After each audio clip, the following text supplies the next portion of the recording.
My family tried to steal my house. They drilled my lock and moved in. Before we begin the story, make sure to subscribe to our channel and never miss more incredible stories every day. This story already ran on my channel months ago, but a lot has happened since, and it's wild. I'll drop timestamps so folks can skip older parts. Believe me or don't, I'm not here to convince anyone. It happened to me, and I'm telling it exactly how I lived it. I won't sugarcoat a thing, but I also won't include any identifying details for people who don't already know me. I'm a single guy in my early 30s. My little brother, let's call him Jake, 29, already has 4 kids. His wife, Brittany, and I don't get along. She loves acting superior to get a rise out of me, then goes full sob story the second I clap back.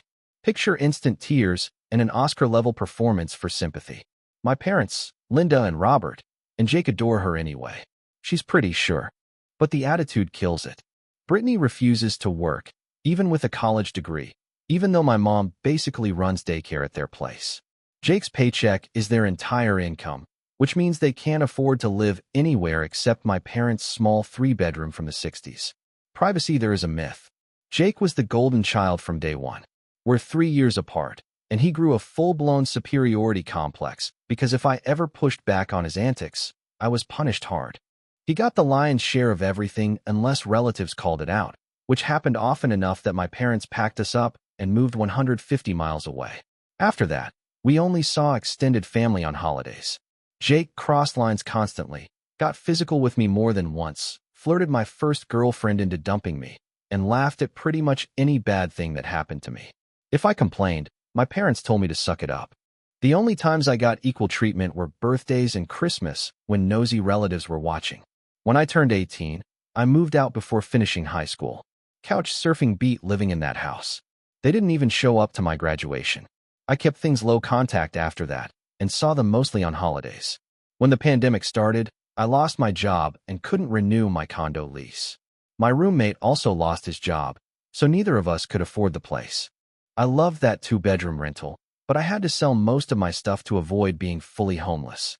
Looking back, I've been living above my means. I've always loved trucks, so I bought a used $1,000 camper in good shape and dropped it on the bed of my pickup. The plan was to live in it for a bit. A bit turned into much longer than I ever imagined. I asked my parents if I could park the camper at their house for a while. They said the house was full and they didn't want me there. They offered to let me park in the driveway, for rent about equal to a local apartment. I was unemployed and trying to save. Paying apartment prices to sit in a driveway was ridiculous. They called my camper an eyesore and told me to hit the road. Jake and Brittany pointed, laughed, and called me a homeless bum.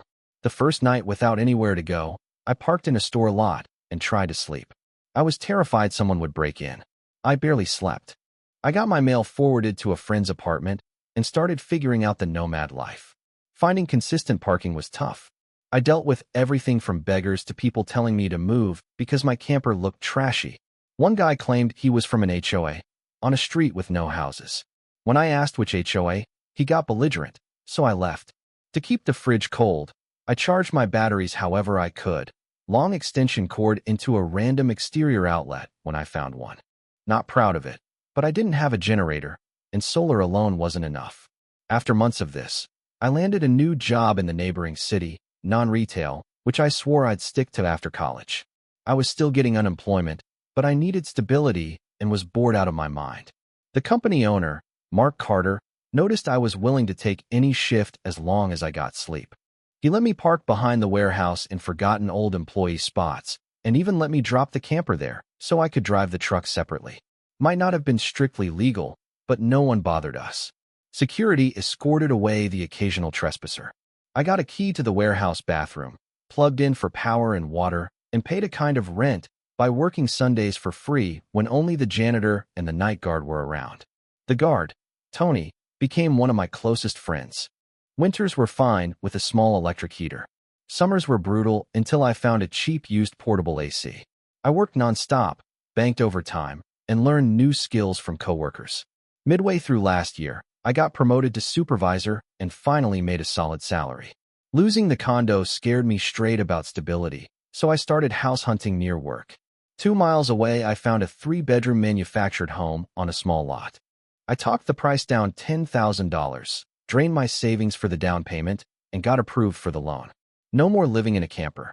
The backyard had space to back my truck in and set the camper down on pads, so I turned it into a little outbuilding. I figured I might want it for guests or emergencies. Then I got cocky and posted about the house on Facebook. That's when everything went sideways. A few weeks later, my parents and Jake's family showed up unannounced to tour the place. I hadn't given anyone the address. I still don't know how they found it. Maybe they followed me from work. They shoved inside like tourists on a free museum day. Brittany kept flashing a weird smirk I didn't understand until later. Linda and Robert kept repeating that I had too much space for a single guy. Jake commented that my place had more room than my parents' house and was closer to his job. Red flags everywhere. Jake asked to talk in private. Everyone else stepped out to the porch like it was staged. He claimed the house was too big for me and said he and Brittany should move in because she was pregnant again. He said I could live in the camper out back. He never mentioned rent. He also said there would be new rules, curfews, and that I couldn't just walk in without notice. I hit record on my phone and let him talk. He tried to shake on it like the deal was done. That's when I finally snapped, said hell no, and stood up. I told him this was my house, not a prize for having kids. If he couldn't afford a place, that wasn't my problem. He got nose to nose and said I didn't deserve the house. I laughed and told him I worked for it. He yelled that I had no wife or kids and didn't need the space. I told him I wasn't giving him anything, especially since he hadn't offered a dime. Right on cue, my parents and Brittany barged back in and surrounded me. The chant started, "Just do it for Jake," over and over. I told them to get out or I'd call the police. Brittany shrieked that she was pregnant and I couldn't do this to her. I said I hadn't done anything to her. She just assumed she could take. I called her a stuck-up bully and said I had zero sympathy. She swung and caught me once in the face before Jake grabbed her. I held up my phone and said I'd call the cops if they didn't leave. Robert told Jake they were leaving. Linda said I had a week to come to my senses. I told them not to come back. I posted what happened on social media immediately because I knew they'd try to spin it. I had about an hour head start and video proof. I later deleted the post and locked my profile, but it spread fast. A lot of relatives already knew how entitled my parents and Jake were, so it wasn't hard for them to believe.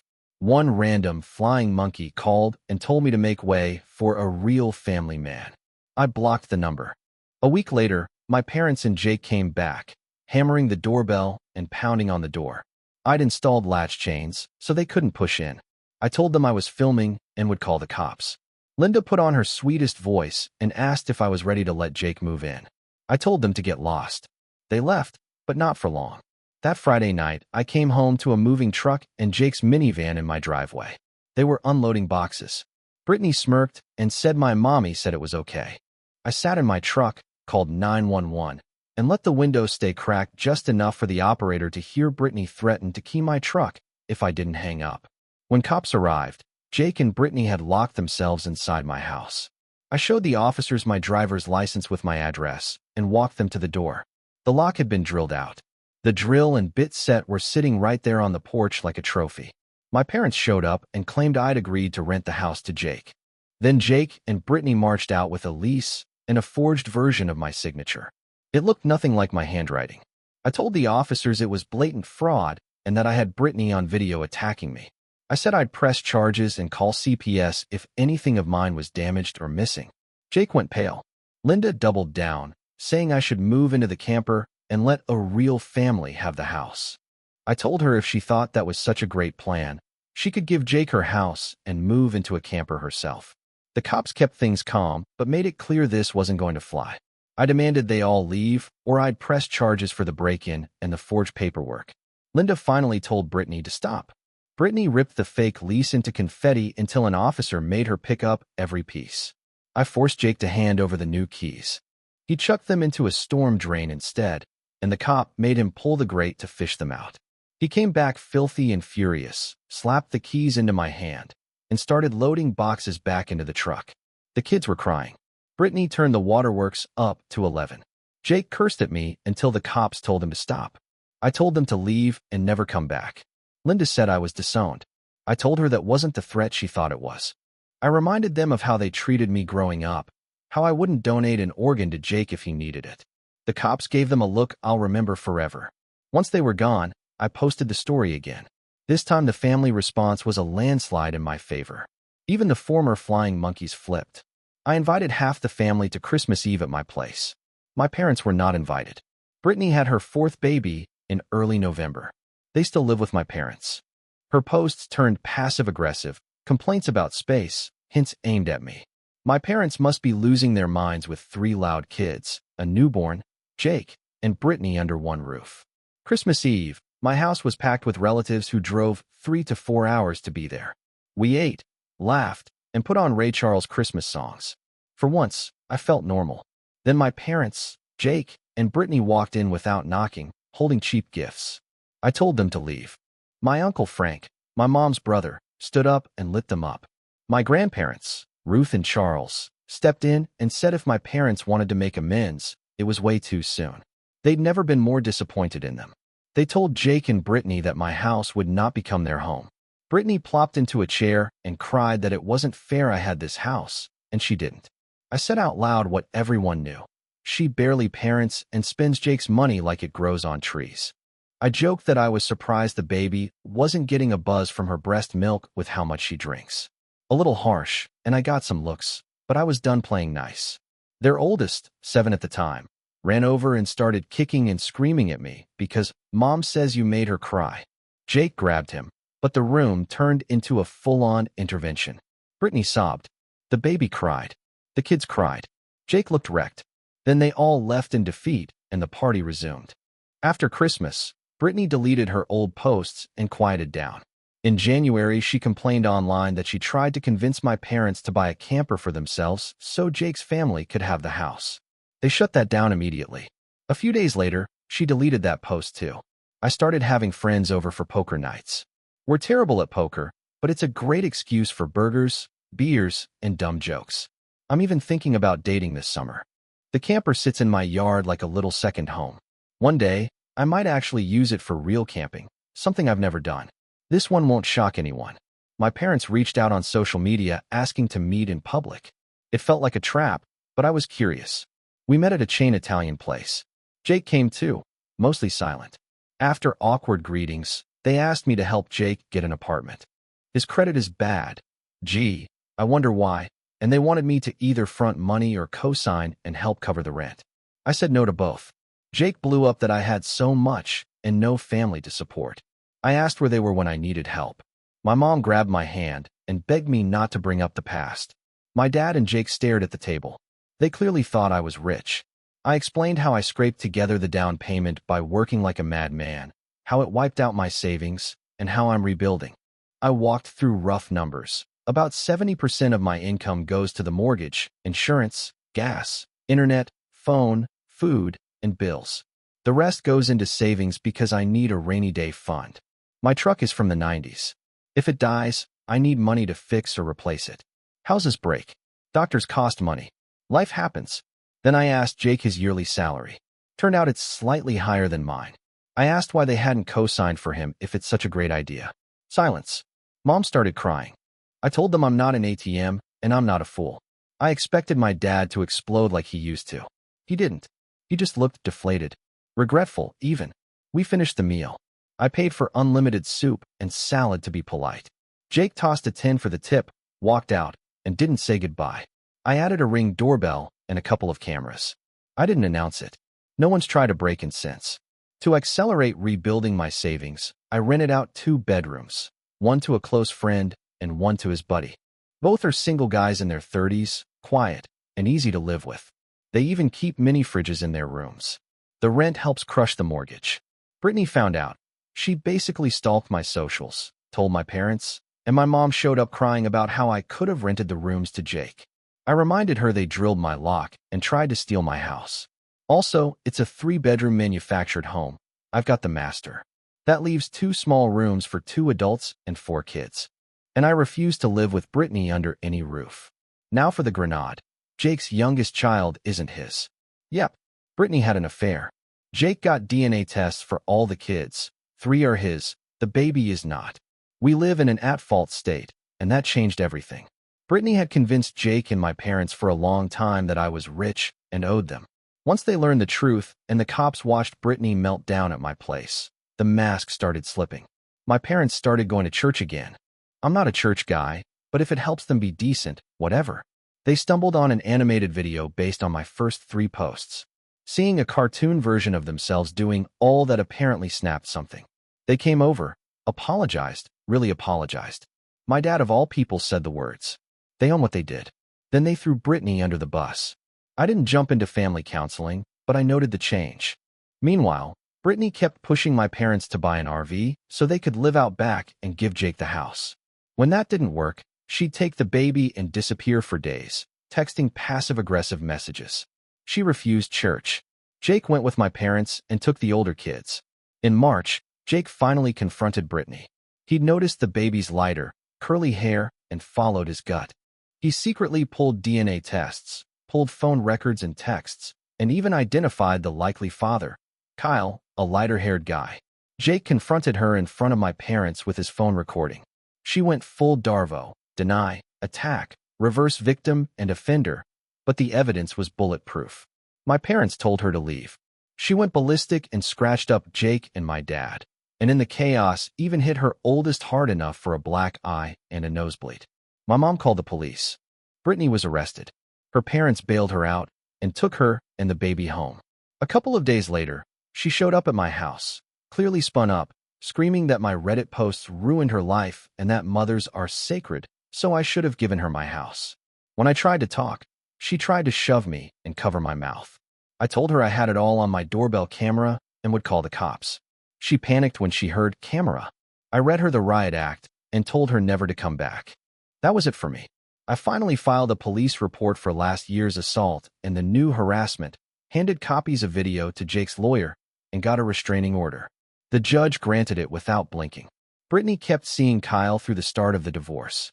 She told Jake he wasn't man enough because he couldn't fund the lifestyle she wanted. Jake laughed in her face. With her access to Jake's money cut off and her resume showing a decade-long gap, plus a fresh criminal record, she ended up working for her parents. Jake's lawyer moved fast. Brittany's parents hired a lawyer for her, but he wasn't great. Brittany even brought Kyle to court to speak on her behalf. He tried slick words about how she'd been wronged by an incompetent husband and how she still needed alimony while he took responsibility for his child. The judge called him a hypocrite on the record. Jake considered suing Kyle for alienation of affection, but it went nowhere. There was already more than enough on the table. Brittany tried to drag things out, but the judge didn't let her theater slow anything down. Between my videos, police reports, photos, and Jake's records, the case was a mountain she couldn't climb. In the end, they struck a deal. Jake took 3/4 of the credit card debt to finish it quickly, got his name off the baby's birth certificate, and Brittany got no alimony and partial custody of the other 3 kids. Because she was employed by her parents, the court deemed she had income. She can see the kids often and take weekends, but she rarely does more than fast food visits. The night he confronted her, Jake came to my place with a bottle of whiskey, bandaged and wrecked. I chewed him out for driving, then sat with him in the camper so we didn't wake my tenants. We played Battleship and Uno till he passed out. I left him ibuprofen, an energy drink, and a note in the morning and made sure he got home safe. About a month later, he asked to borrow the camper. He wanted to give his oldest, the 8-year-old boy, his bedroom, since the 3 kids had been crammed together and the boy kept sleeping on the couch to avoid his sisters. I let Jake take the camper to my parents' backyard. My dad wired a 30-amp breaker for it. I took videos and photos of the camper's condition and recorded Jake agreeing to maintain it. I didn't charge him. He's in a hole, and this was for the kids. The extended family gave me a lot of credit for that. I don't do it for Jake or my parents. I do it for the kids. They've warmed up to me a lot. I even babysit sometimes. Without Brittany's toxicity, they're different kids. My mom is kinder now and overly apologetic. My dad stays quiet. Defeated is the best word, but not hostile. I'm not letting my guard down, but it's better than before. Meanwhile, the court ordered a paternity test for Kyle. He's the dad. Brittany finally agreed to change the birth certificate. Kyle told Jake through his lawyer that he broke up with Brittany and didn't want further contact. On social, he complained about being too young for a kid. Dude is just over 40. Then he locked down his accounts. Brittany did too. Brittany saw my Reddit posts. Because of the restraining order, she can't contact me except through a lawyer, and she probably can't afford one. She demanded Jake tell me to delete everything. Jake read the posts and shrugged. He says they remind him of the jerk he used to be, and he's not losing sleep. My parents now try to treat us more equally when I'm around. My dad still barely talks. Maybe he doesn't know how. My mom apologizes for everything. After the roasting they took from extended family and the counselor, I think guilt just leaks out of her now. Brittany mocked Jake for living in the camper, calling him a bum. He told her he did it so his son could finally have a room, something she never prioritized. She had a tantrum, and that was that. On the 1st of the month, around 3 a.m., someone in layered sweats and big sunglasses walked up and egged my truck. My cameras caught it, but the person was covered head to toe and came on foot. The height and gait looked like Brittany, but that's a guess. I didn't see it till morning. $15 at the car wash took most of it off, and I scrubbed the rest later. I filed a police report and saved the footage. The cops figured it was a dumb prank. Maybe. Or maybe someone walked a half-mile in sweats to avoid plate readers. Either way, no real damage. I asked neighbors if their cameras caught anything. Most didn't have cams, and the few who did had overwritten the footage by the time I asked. I printed a still and handed it around anyway. My tenants stayed out of it, which I don't blame them for. Not their circus. I'm good. The house is still mine. The camper's helping Jake be a better dad. My parents are trying to change. Do I trust them? Not fully, but I'll admit the effort is there. If anything else bonkers happens, you'll hear about it. Until then, I'm focusing on work, friends, and maybe a first date that doesn't end in a story like this one.